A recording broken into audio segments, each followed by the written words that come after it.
Hey guys, this is Eric Weingartner with Weingartner Racing. I know I always say hey guys, but I'm curious if there's any actual females that watch this, so maybe I go guys and girls. So just out of curiosity, my own personal that is, if you happen to be a girl, just put like hi in the comments. I'm just curious. Anyway, today's video is probably one of the better LS videos I've done as far as like different things, especially with the LS3. So of all the videos that you should share, it'd probably be this one. Not just because I want to make money. This one actually has a lot of content that I think is pretty cool. But the basis of it, and I'll go through the kind of what's going to be in this video. The basis of it starts with this AFR LS3 head. I'll just give you an idea, AFR. Now, you might say, be wondering why is it black? Well, see how it's black and everything? This one's been hard anodized coating. They do it for some, they use it for marine applications, but that's the reason why it looks the way it is. But what's going to cover in the video is, I'm going to go through some of the details and features of this head, which you're like, oh, that's boring. No, it gets better than that. I'm going to flow this head, and I float it on a 4030 bore, which is the bore size I have. 4-inch bore is pretty common for like an LS3, but I've got a 4030 bore, so that's what I'm going to float on. But I also float on a 4155 bore, and I'll go ahead and tell you, that result will shock you, because it did me. So please pay attention through the video to see that. I'm also going to compare this head, this LS3 head, because I'm going to go ahead and tell you it's a really good flowing head. Much better than I thought. But I'm going to compare it to the top 3 highest flowing LS3 heads I've had on my bench. But I'm going to start off by saying this too.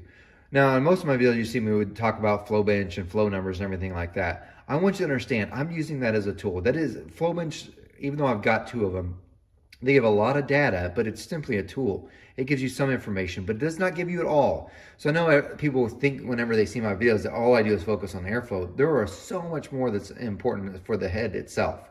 And I know that, but it's hard to show you other things. So I show you what I can, which is flow numbers. But don't think it's the only thing, the most important thing when it comes to a head making power. And I try to explain that in various videos, but I want to start off by saying that. So you get to see that, but really pay attention when I just talk about this head, because this head, it's pretty different. I'll tell you, it is different. But anyway, let's get started.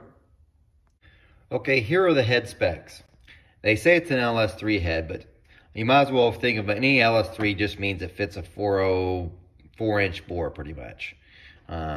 Because honestly, everything else can be different, but as long as it fits a 4-inch bore, and that the intake for an LS3 fits it, they call it an LS3 head. You might be like, what are you talking about? For instance, an LS3 stock has a 15-degree valve angle. These are 12-degree valve angle.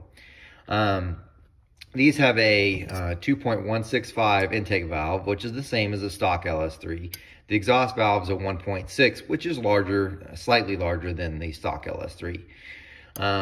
Stock LS3 is 1.59. So anyway, the valve angle being 12 degree, that's what you would see in an LS7 head, not an LS3 stock anyway. So, but it does fit a 4-inch bore. Now, I did flow it on 2 different bore sizes. I flow it on a 4030 and a 4155, but you'll see that later. I measured some critical parts to me, and I'll show you some things I don't like about this head and some things I like about them as well. First off, the throat measures 90.9%. That's, by the way, the distance from here to here. This is supposed to be the smallest point on the head. So that's 90.9, which is good. It's nice and safe. The bowl is 96%. That's actually from, if you look at the valve guide here, if you went straight perpendicular across that, you would get 96% of the valve diameter being 2.165. But this is something I do not like. And I know why they did it, but I don't like it. I want you to, I've got the light here and I'm hoping it captures it correctly, but I want to show you this. Look right there. This bulge, that's a bulge. And I don't know how well the camera is going to capture this because it's really hard to see, but you're looking here, in that area right there. This is a bulge. Boop, sticks out, okay?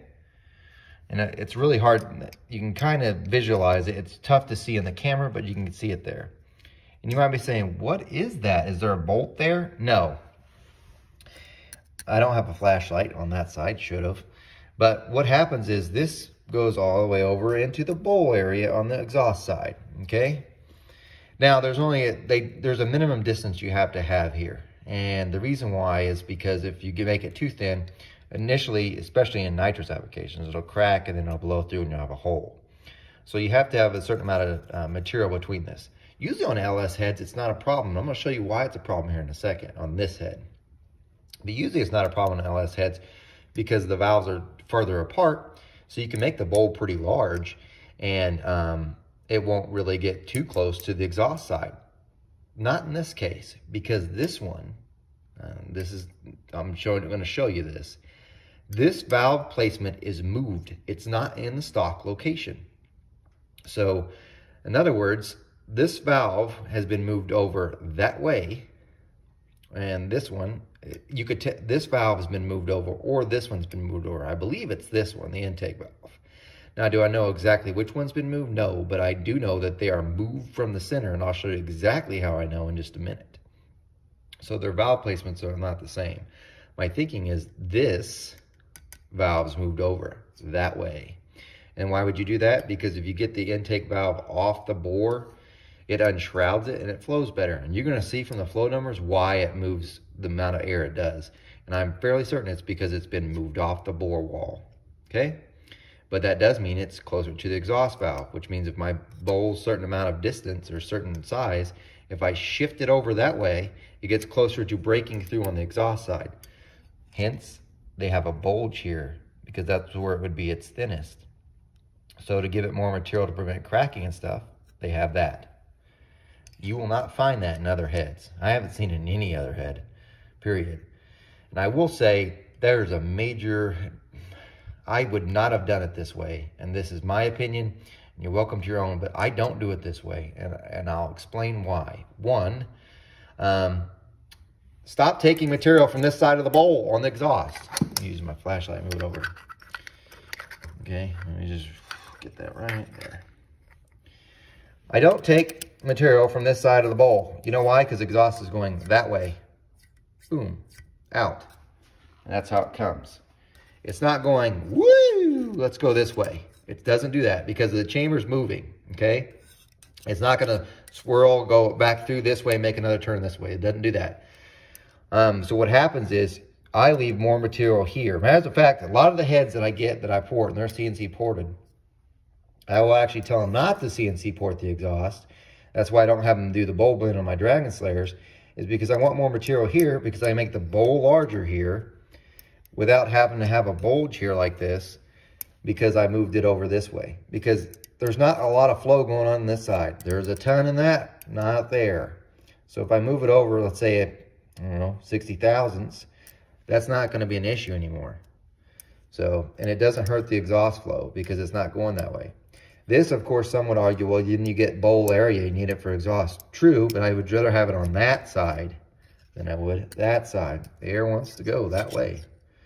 So that's a me thing. You're welcome to your own opinion on that, but I don't do it that way. So in other words, I don't take out as much here, so I can take out more here and have the same material in between. AFR, whenever they designed this, chose to do it differently. They have a big exhaust bowl. Probably didn't take out as much on this side, or maybe they did on both, but they have a big exhaust bowl, and because of that, there's not enough room in between. So the bulge is there, okay? So hopefully you can see that. Now, there's a couple things I think you can improve on this head, and I'll go ahead and show you. Usually AFR is really good about having where the top cut on the valve job comes in and transitions perfectly into the chamber. This one has a slight ledge. You can see it there. You can see it on the exhaust too. One thing probably be easy to pick up, and you're not going to gain a whole lot of flow. I'll go ahead and warn you that firsthand. You might gain 3 or 4 CFM, but I'd feel better about it if you blend this top one out. So you'd have to use a dummy valve in here, and maybe I'll show you in a later video, and you get rid of that ledge. You put a dummy valve in, you smooth this into there, and you're not really opening up the chamber, you're just getting rid of this transition line here, and it helps. It will pick up on the low lift flow. It typically doesn't pick up on the high lift flow. It also does reduce hot spots on the exhaust side for sure. So there's that. Let me flip her over and I can show you the other views of it. And we'll talk about some other things. Okay, here we have the view from this side. Now, their runners here, I believe this was a 260cc runner, which is smaller than I think the stock, but it moves way more air than that. And there you can see the bulge again Also, I should point out, once you've got this wall kind of straight, this wall taking out material, because if you watch the the Internet Ports Heads videos that I have on that Flowtech, taking out from this wall, which is in between, doesn't gain near as much as taking out that wall, just letting you know. So that's another reason why that bulge kind of doesn't need to be there. I mean, you got to have area, don't get me wrong, but this one isn't near as critical to take away from that side. Anyway, there you have that. It's got a little bit more radius than the stock ones as far as the opening does, which is good because really when you have square openings, there's not a lot going on in the corners. That's the reason why the rounded ones are better. You still need a certain amount of area, which it does at the pinch anyway, to support quite a bit of RPM. Now, while I'm in this view, I'm going to show you why I could prove that the valve placement's been changed. Because you might say, well, it says LS3, so it must fit an LS3, which it does fit the bore, but the valve placement's not the same. So let me just show you real quick. I'll bring out another head and I'll show you a quick way to show you the difference. Okay, here, this is the AFR head again. This one is just the Flowtech head, the LS3. Now it's just like a factory one. I've got some factory LS heads here too, but they're kind of dirty. So I just thought I'd use this, it's handy. Take my calipers, okay? What you're gonna do is I got valves in them. If I measure, I'm doing my best with one hand there. I'm just gonna zero this. So all I'm doing is measuring the distance there. Now it's gonna be a little off because I'm trying to hold it with one hand, but you'll get the idea. So if I can zero. Now I'm gonna do the same thing over the AFR. Now remember, they're that far apart. Do you see the difference? Now granted, valve size might change some of this, but look. It's about 90 thousandths difference. See what I mean? It's enough where it's not just the guide or the valve stem itself. That's a huge difference. 90 thousandths is big. So they're definitely moved. And my thought is probably they moved the intake valve. They might have moved the exhaust valve off the board too, maybe to get more flow. But regardless, either way, it brings them together. Because these, I mean, that's where it is. So if you get an idea, it's moved over that much. It's quite a bit. So the valve placement's different. Now, I'll go ahead and tell you that. Why do I bring this up? Because you need to think about that with the pistons for one. Because if your pistons are fitting a stock LS3 head, you got to be careful on the valve pockets itself if it will fit with these LS3 heads from AFR, because where the center of the valve is would be shifted over. So if it's centered up in that valve pocket that fits that one, and then you put this one on, that center would actually be scooted over, and it may not be in the center of the piston's valve pocket as it is. So that's just something to keep aware of. I don't know if it's been an issue. Even though I'm an AFR dealer, I haven't sold one single set of LS3 heads from them yet. This one was brought in from a customer. But that's something to keep in mind. Now, the next thing the actual customer brought up had to do with this. Let me see if I can show this one out without tearing up anything. There we go. These AFRs have an oddball length on the valve. So this is the valve head itself. It measures, and this is the oddball part, it measures 5.2 inches long.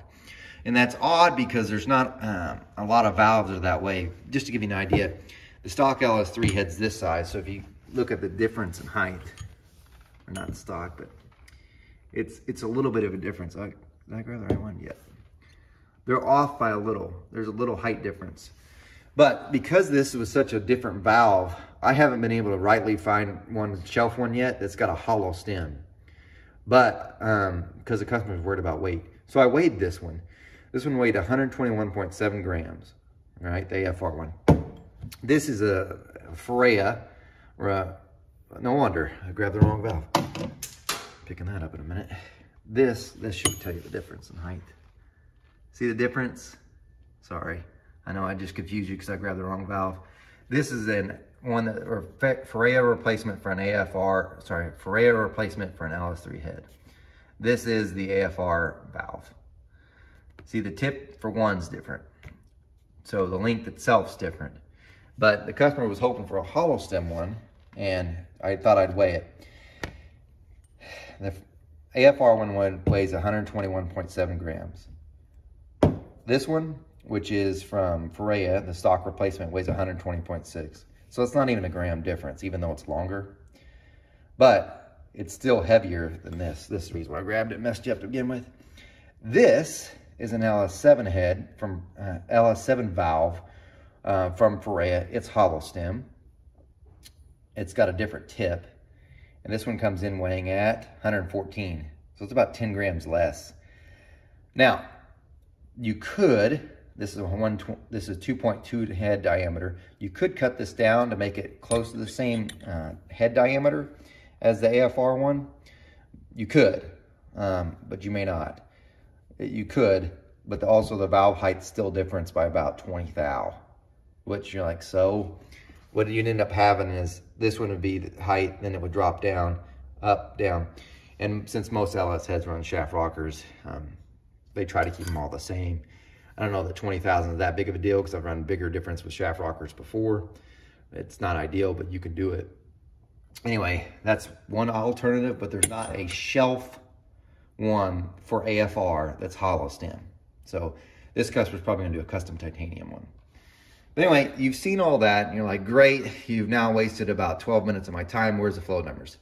This one's gonna shock you, promise. Okay, to the flow numbers. Now, I'll go ahead and start out by saying, I'm an AFR dealer, but if they're bad, I'll tell you. And this one shocked me because this is the closest I've ever got one of the heads from AFR to flow from what they publish. Usually what AFR publishes, you could take off about 20 CFM and that's what they actually flow on my bench.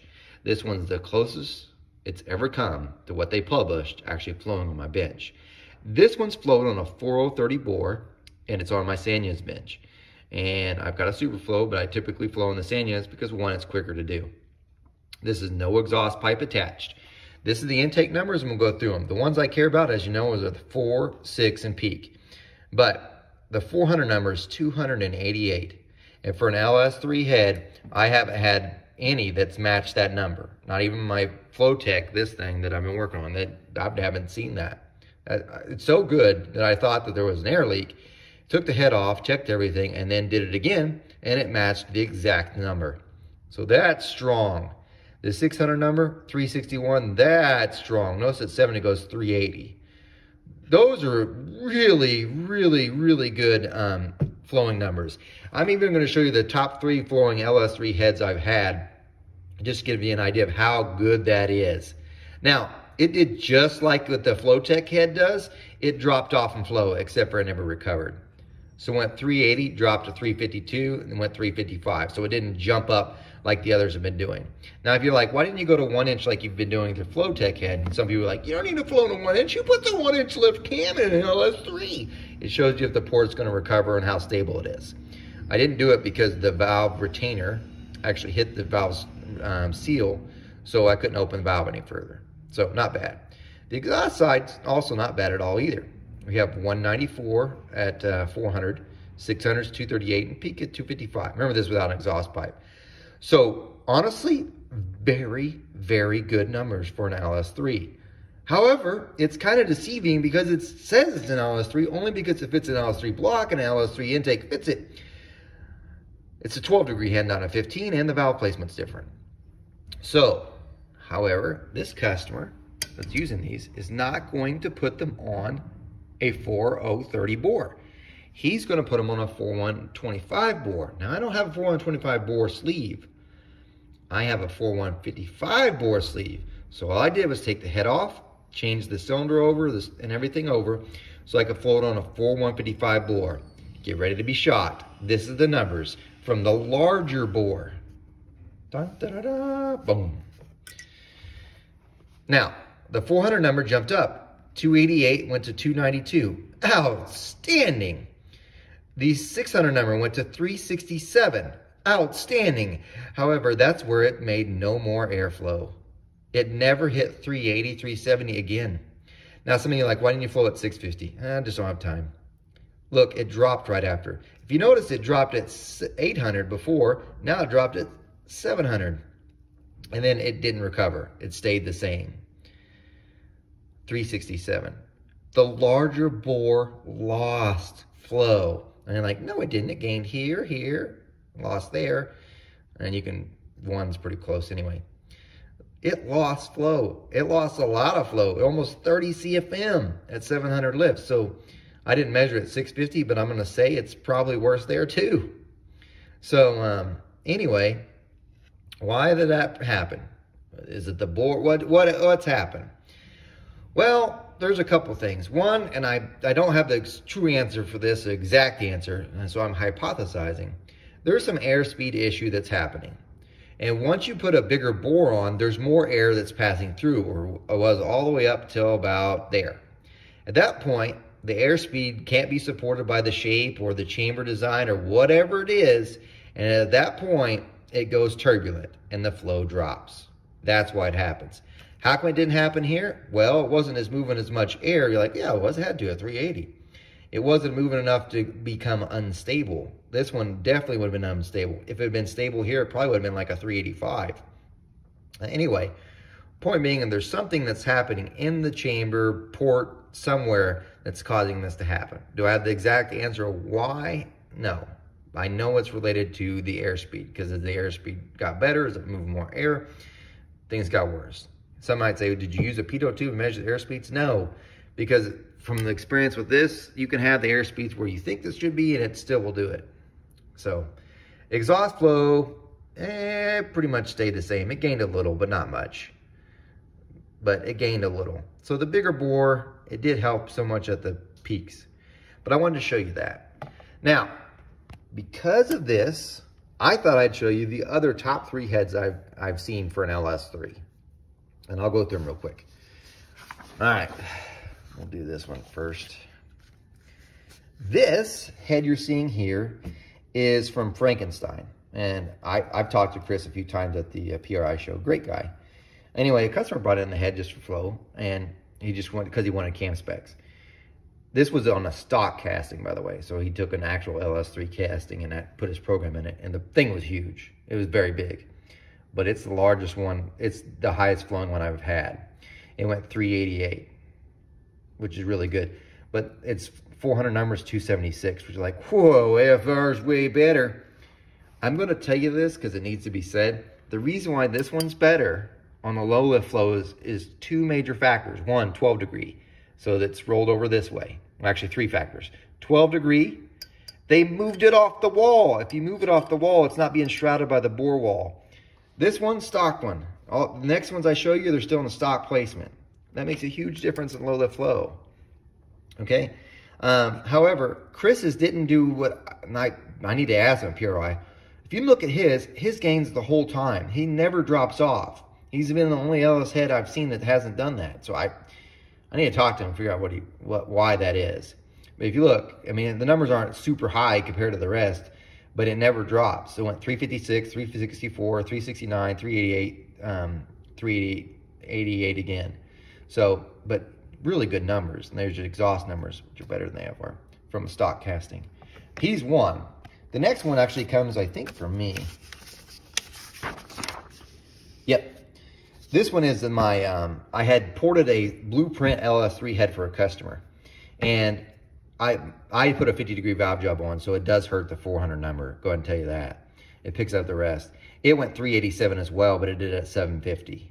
It went 380 at 700, which if I compare it to, is the same as the AFR. And this is a much cheaper head. The catch is it's not going to move as much air here because, again, it's not moved over valve spacing. Exhaust flow, yeah, it was getting it. This without an exhaust pipe. So very good exhaust flow out of the deal. And the last one is, just to give you an idea, this is from that Flowtech head. Right here, it went 389 as well. So if you look at the top 3 heads, have all been in the 380s. Nothing's cracked 390. Definitely the better low lift flow right now is owned by AFR, largely due to the fact that it's moved over valve center line, 12 degree, which, by the way, the Blueprint was a 12 degree too, but it didn't have a move center line. Biggest thing is moving the valves over, and porting can't do that. No, there's no amount of porting where I can make the valve move over. That has to be done in a machine.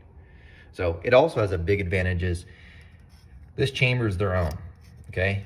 The Blueprint chamber looked a lot like this. not quite like this. It was a better design compared to the stock LS3 and this Flotex, this not good chamber.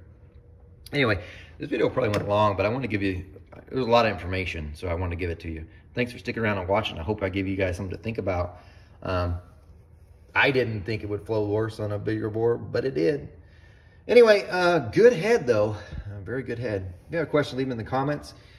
Thanks for watching all the way through. Appreciate you.